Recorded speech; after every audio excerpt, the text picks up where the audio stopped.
Hi there, this is Truphena Show. Thank you so much for tuning in. This is where we repair broken hearts. Now, have you ever been so discouraged in life? Have you ever passed through so much? Could you be the one who is now going through too much until it's like you have reached the end of your life? Can discouragement and obstacles be the cause to end your life? How are you handling such?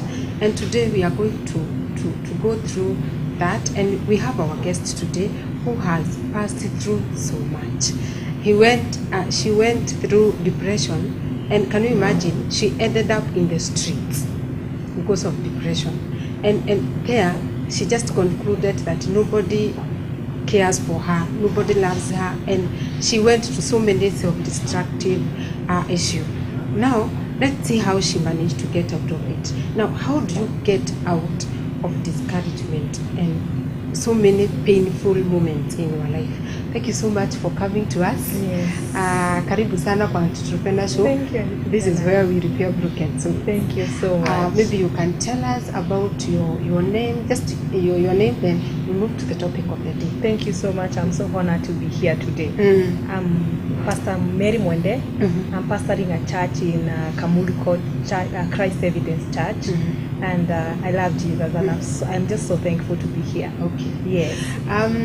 Give us your brief on your life, and especially your educational background, and then from there we'll move on. Okay, I went to school in Kitui Central. That's where I did my primary school. Then after that, I went to secondary school just at the same in Kitui also. Then after that, I went to Egerton University. I did a degree in fashion and interior design. I graduated in 2002 with a degree. Okay. Yeah. Then you got a job after that? No. After that, I didn't get a job. As much as I was the best in my class, I just didn't manage to get a job. And I was very much born again. I had very good papers, but here the jobs were not coming. And so I started fighting for myself, hustling and just moving up and down, trying to make ends meet, to do hockey, things like JND and stuff, just to try and make ends meet. But I could not get a job that can sustain me. So when you are in after university, you are just like another girl out there, yes, or another student out there who believes that immediately after university I'll get a job, and this job was not forthcoming. You have already told us that you are a graduate and you are doing hockey and all kind of stuff. Yes, yes. You know, it's like my hopes were not coming true. My expectations were not met. After you know, when you graduate, you feel like you want your life to go to the next level. And all my colleagues in my class, everybody went to the next level. They got jobs, people got husbands, people settled down. I would be with them driving, and at the same time I was the best in my class, so they would ask me, what's wrong with you, Mwende? Why are you not? Sometimes I would even avoid them in the streets of Nairobi because I don't want anyone to ask me why my life is not working well for me. And for 10 years I stayed without a job. So according to you, you felt that you are the only one treated unfairly by life. Yeah, I felt life was very unfair to me, and I didn't have a choice but just to remain in the unfair life until after 6 years, just before I got the job where I've been ministering to street children, I just became very hopeless and I got into self-destructive. I held on, but it just didn't work. Yeah. So after realizing that life is not fair for you, what did you do? Because at one point you ended up in the street. So what happened so that you just ended up in the street, a graduate? Okay, I tried looking for jobs that you take your CVs to places and things that would take to companies. And that time I'm born again, and just like the challenges of sex scandals in the offices, I get advances and I say no. So you remain without a job. I'll meet with men who are not straightforward. They want me to go out with them. I say no. So you still remain without a job. A place I was asked for a bribe, I said no. I still remain a job. So you feel like the system is not working for you, and you hear it's like things are not working for you, and you have to move on. Life is too unfair for you. Yes, yes. I just was surviving the system, but it was not working for me. Yes. So you went direct to the street, or what happened? Oh, I also met a guy who wanted to marry me, and of course, when you get in a relationship, you think someone is gonna be a good friend, support you even emotionally as you look for jobs, because I have the qualification, and he was someone in charge. But even after announcing our wedding, he left without marrying me, just without telling me why he didn't marry me. And he also took all my documents, and the documents I've been trying to look for a job with. Now he finished me completely.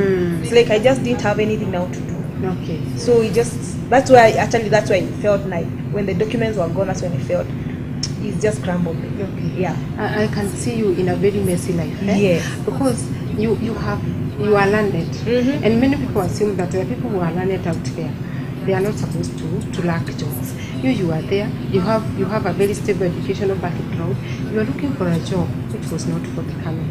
Then all of a sudden you met a guy who seemed like he was willing to marry you, but he ended up breaking it. So that one, it left a lot of mess in your life. Yes. And I can imagine how messy you were, and how painful you were at that time. So that one is that's where you ended up into depression. Yes.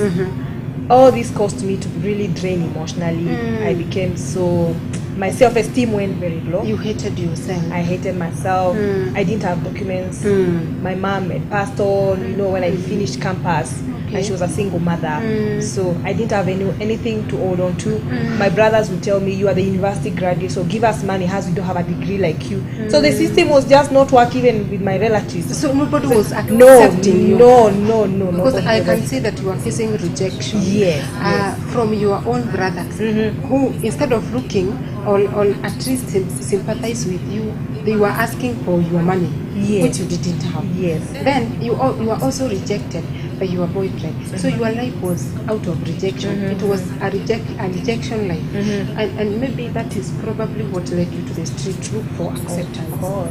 Yes. I actually moved out of Nairobi. I went to Shads. I went to my mother's house, and I stayed alone. I became suicidal. I was in depression. I got into self-destructive behaviors.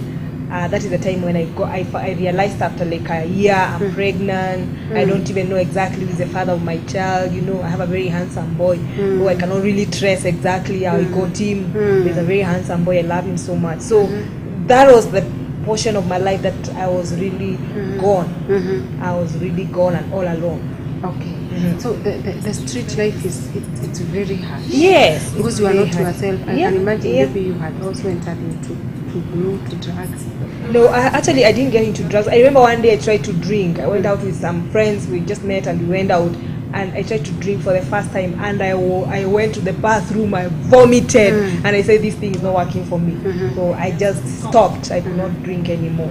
So that is the only thing I tried, but I didn't get into drugs. Yeah. Okay. Well, viewer, you have heard about it all.